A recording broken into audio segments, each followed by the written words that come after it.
because Clive don't like you, Phyllis. He don't like you. You too difficult for him. He wants somebody to just do what he say do, like a puppy or Whitney Houston. I don't hear nobody out there. Hold it down. Hold it down.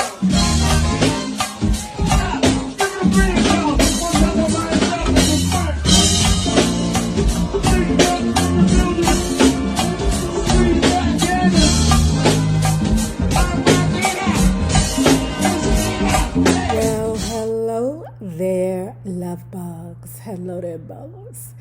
If you have not already done so, please remember to like, share, subscribe, tell a friend, comment respectfully, and tip your favorite narrator at $NayRob on YouTube via Cash App. And if you are not already a part of this book club, please hit the Patreon link below and or the join button here on the YouTube. And for a small monthly fee of $5, you babies, yes, you can be privy to all the shenanigans before the YouTube gets it, if the YouTube gets it.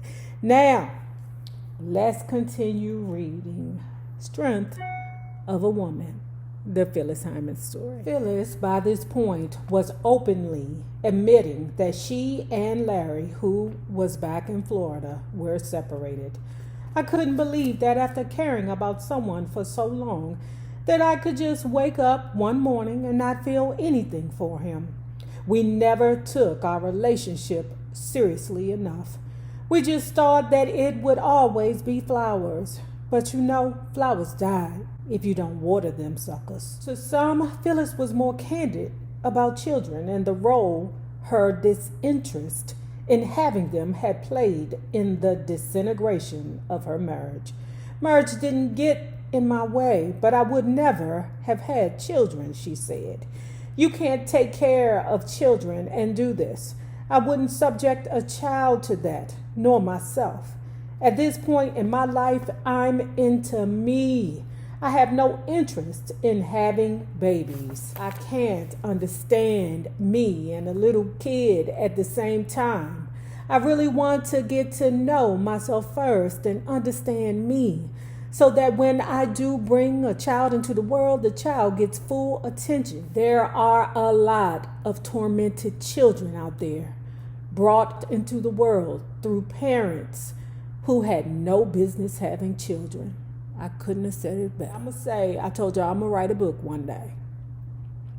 Okay? But I'm going to say my childhood put a clear stamp in, I don't want to bring a child into this messed up world to experience and see some of the uglies of the universe. No, ma'am. No, ma'am. While Larry was managing Phyllis, he was also trying to launch his own career as a musician and songwriter. In short, he had too many irons in the fire and not the know-how to juggle them properly. Though Phyllis said in interviews that her career was not the center of her world, this was a skeptical claim. Even her marriage was built around it, with Larry's role as her manager superseding his role as her mate. Now suddenly single, there was little time to be lonely. Phyllis was doing what she could to promote her recording career outside of the show.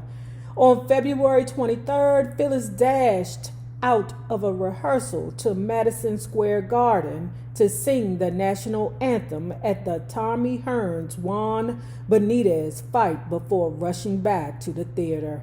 It was an exhausting period for Phyllis, but adrenaline and ambition kept her going as the show began to come together. Opening night at the Lunt-Fontanne Theater on March 1st, 1981 was a star-studded event attended by such celebrities as Phyllis's friends, Nicholas Ashford and Valerie Simpson, and dancing legends Alvin Ailey and Jeffrey Holder, two dance greats who had declined to replace Donald McHale as the show's director.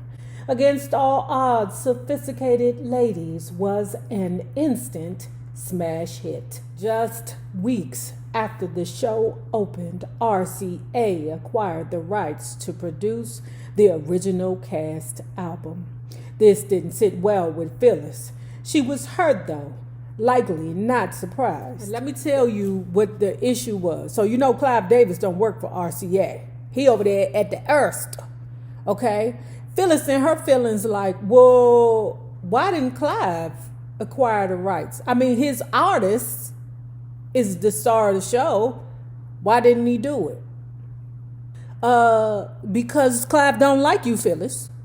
He don't like you. You too difficult for him. He wants somebody to just do what he say do, like a puppy. Or Whitney Houston. I'm not trying to make fun of Nippy, but Nippy saw the star and grabbed it. Phyllis, I don't understand Phyllis Hyman. Phyllis is just difficult for no reason. This didn't sit well with Phyllis. She was hurt, though likely not surprised that Clive didn't buy the rights for Arista and instead opted to purchase the rights to the soundtrack to Woman of the Year. The Lauren Bacall-led show played down the street at the Palace. I don't know. Yikes. Ooh, I can't even make up an excuse for Clive. All I can say is he don't like you. He don't like you, Phyllis. As expected, Phyllis outshined the rest of the cast on vinyl, a fact that was confirmed by the music critic for the Los Angeles Times. The singer who emerges with flying tone colors is Phyllis Hyman, said Leonard Feather, Billie Holiday's old friend. When the Tony nominations were announced just weeks after the show opened, Sophisticated Ladies came out a big winner. The show received a total of 8 nominations, including Musical of the Year. Michael Shmoon for director, Gregory Hines for leading actor, Hinton Battle for featured actor, costume design, lighting design, and choreography. The 8th nomination went to none other than Broadway newcomer Phyllis Hyman for featured actress, the only female in the show to receive a Tony nod. Ultimately, Phyllis walked away empty-handed from the award ceremony. She watched with great disappointment as Beatrice Arthur, or Maud, as Phyllis, ever the television buff, called her, presented the award to Marilyn Cooper for Woman of the Year. Of the 8 awards the show was nominated for, it only won 2. Well, now we know why Clive Davis bought the rights to Woman of the Year. The show was wearing her out. I am enjoying it, sure, but it's been a lot of work. 6 days a week, 8 shows. It's been driving me crazy, and it's made me more nervous than I used to be. I can't imagine ever doing this again. There's too much technique involved and not enough entertaining. You know, recently people have been asking me whether I'm still a recording artist. Phyllis, seated in her dressing room at the Lunt Fontaine, confessed. This album should more than answer that question. It has been a while coming, but I'm back, and this one is really me. The diversity of the tunes really reflects my personality and taste in music, and the sound indicates my growth vocally. Yes, if Clive Davis hadn't wanted Phyllis to take the part in Sophisticated Ladies, he couldn't deny that the show's success, and in particular, Phyllis's Tony nomination, didn't exactly hurt as Arista readied the new album for a July release. It cannot be disputed that Clive did put some effort into Can't We Fall in Love Again. Clive invested a lot of personal time on this album in terms of song selection and that sort of thing, said Milton Allen. This was his attempt to elevate her to another level. It did have a pretty big recording budget, and a fairly big marketing budget as well.